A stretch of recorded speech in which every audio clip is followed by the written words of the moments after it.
بسم اللہ الرحمن الرحیم۔ اسلامی روشنی کے مینار، حضرت عمار بن یاسر رضی اللہ تعالیٰ عنہ۔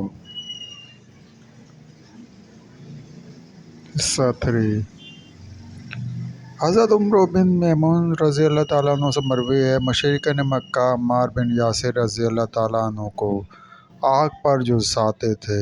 رسول صلی اللہ علیہ وآلہ وسلم کا جب وہاں سے گزر ہوتا تو ان کے سر پر ہاتھ پھیرتے ہوئے دعا فرماتے، اے آگ، عمار رضی اللہ تعالیٰ عنہ پر ٹھنڈی ہو جا اور سلامتی والی بن جا، جیسے کہ ابراہیم علیہ السلام کے لیے بنی تھی۔ طبقات ابن سعد۔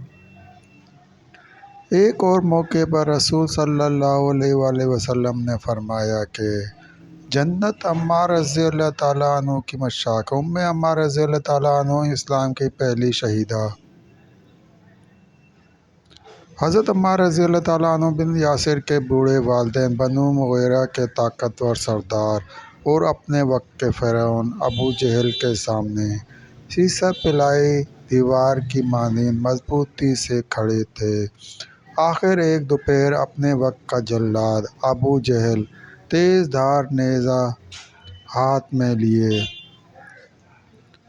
زخموں سے نڈھال عمار رضی اللہ تعالیٰ عنہ کے پاس پہنچا اور گرجتے ہوئے بولا، اے بوڑھی کنیزہ، آج تجھے فیصلہ کرنا ہے کہ تو محمد صلی اللہ علیہ وآلہ وسلم کے دین کو چھوڑتی ہے یا موت کو گلے لگاتی ہے۔ صبر و استقامت کی پیکر جلیل القدر صحابیہ رضی اللہ تعالیٰ عنہ نے اپنی بوڑھی بوجھل پلکیں اوپر اٹھائیں تو ان کی نور آنکھوں سے نکلنے والی ایمان افروز کرنوں نے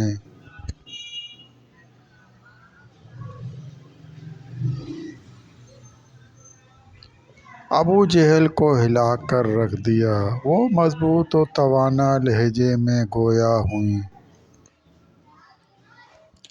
اے عمر بن ہشام، اس وقت مکے میں تیرا جادو سر چڑھ کر بول رہا ہے، لیکن یاد رکھ، بہت جلد وہ دن آنے والا ہے کہ جب تو بے یار و مددگار جہنم کی آگ کا ایندھن بن چکا ہوگا۔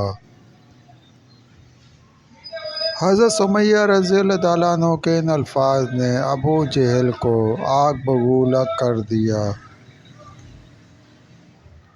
اور پھر اس کا نیزہ ضعیف العمر صحابیہ رضی اللہ تعالیٰ عنہ کے جسم کے آر پار ہو گیا۔ یہ تھیں اسلام کی پہلی شہیدہ۔ ابھی کچھ دن ہی گزرے تھے کہ اس بدبخت نے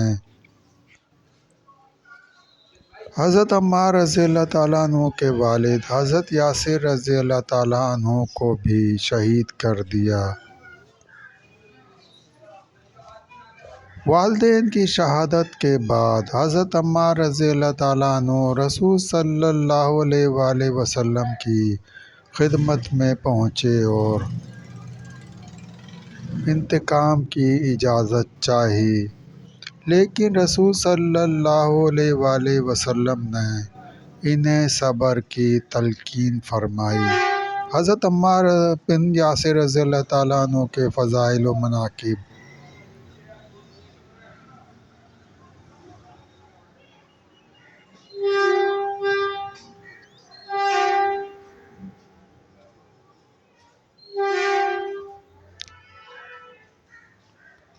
حضرت عمار رضی اللہ تعالیٰ عنہ بن یاسر کو جب اللہ کی راہ میں ستایا گیا تو ان کی شان میں اللہ کے نبی صلی اللہ علیہ وآلہ وسلم پر قرآنی آیات کا نزول ہوا۔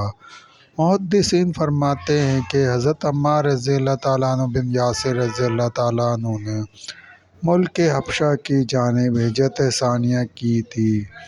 حضرت عمر بن عثمان رضی اللہ تعالیٰ عنہ اپنے والد سے روایت کرتے ہیں کہ جب عمار رضی اللہ تعالیٰ عنہ بن یاسر رضی اللہ تعالیٰ عنہ نے مکے سے مدینے کی جانب ہجرت کی تو حضرت مبشر بن عبد المنظر رضی اللہ تعالیٰ عنہ کے گھر قیام فرمایا تو رسول صلی اللہ علیہ وآلہ وسلم نے حضرت عمار بن یاسر رضی اللہ تعالیٰ عنہ اور حذیفہ بن الیمان رضی اللہ تعالیٰ عنہ کے درمیان بھائی چارہ قائم فرمایا۔ حضرت عبداللہ بن عتبہ رضی اللہ تعالیٰ عنہ سے مروی ہے کہ حضرت عمار بن یاسر رضی اللہ تعالیٰ عنہ نے تمام غزوات میں شرکت فرمائی اور رسول صلی اللہ علیہ وآلہ وسلم کے ہم رکاب رہے۔ جنگ یمامہ میں ایک موقع پر مجاہدین افراتفری کا شکار ہوئے تو آپ رضی اللہ تعالیٰ ایک چٹان پر چڑھ گئے اور بلند آواز سے کہا، اے مجاہدین اسلام، جنت تو امن والی جگہ ہے، بھاگتے کہاں ہو؟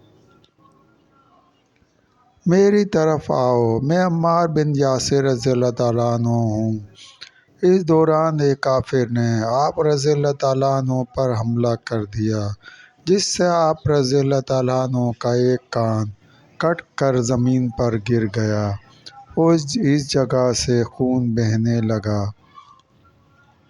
لیکن اس کے باوجود آپ رضی اللہ تعالیٰ عنہ قتال میں پورے جوش و جذبے سے مصروف عمل رہے۔ بنی تمیم کے ایک شخص نے حضرت عمار رضی اللہ تعالیٰ عنہ کو مخاطب کرتے ہوئے کہا، اے اجدع، کان کٹے ہوئے۔ تو حضرت عمار بن یاسر رضی اللہ تعالیٰ عنہ نے اسے جواب دیا کہ تو نے میرے بہترین کانوں کو برا کہا ہے، حالانکہ یہ کان تو جہاد کے دوران شہید ہوا ہے۔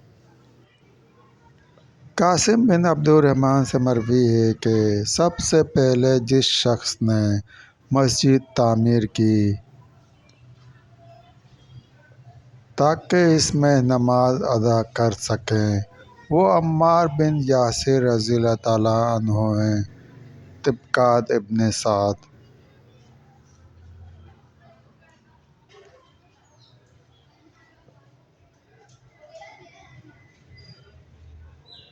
دوستو سلسلہ بھی جاری ہے۔ مزید واقعہ سننے کے لیے چینل کو سبسکرائب کریں اور گھنٹی کے نشان کو لازمی پریس کریں۔ لائک کریں، شیئر کریں۔ دوستو ویڈیو دیکھنے کا شکریہ۔